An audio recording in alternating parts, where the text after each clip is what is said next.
In the monastery, we had a saying, "The tree that bends to every wind breaks."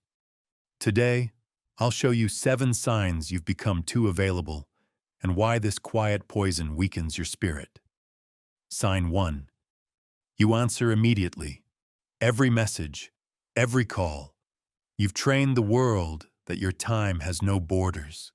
The Stoics understood. Marcus Aurelius, the Roman emperor and philosopher, often waited days before responding to correspondence.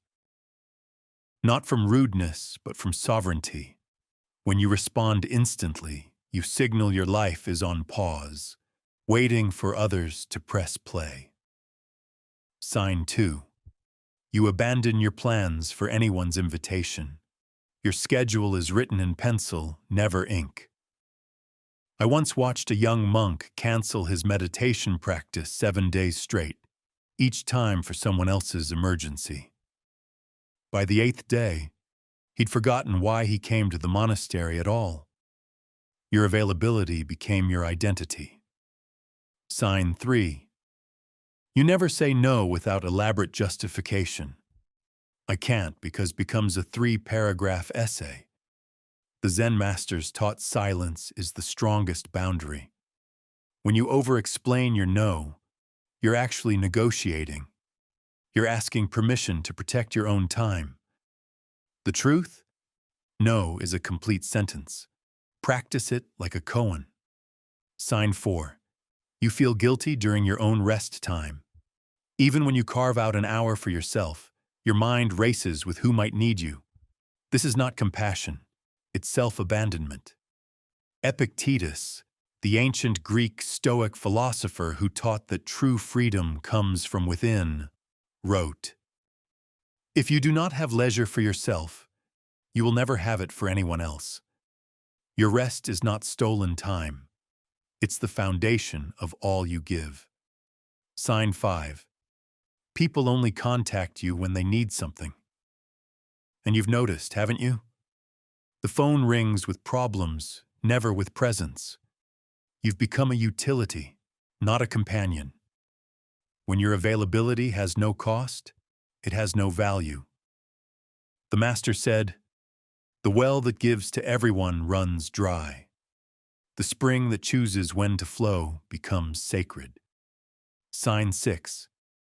You agree before you even hear the full request. Someone begins a sentence and you're already nodding. This isn't kindness. It's a reflex of self-erasure. In Stoic practice, there's a pause called premeditatio malorum, the meditation before action. You don't owe anyone your instant yes. Take the pause. Let silence do the teaching. Sign 7. Your own needs feel selfish to you. You've rewritten the definition of generosity to mean self-sacrifice.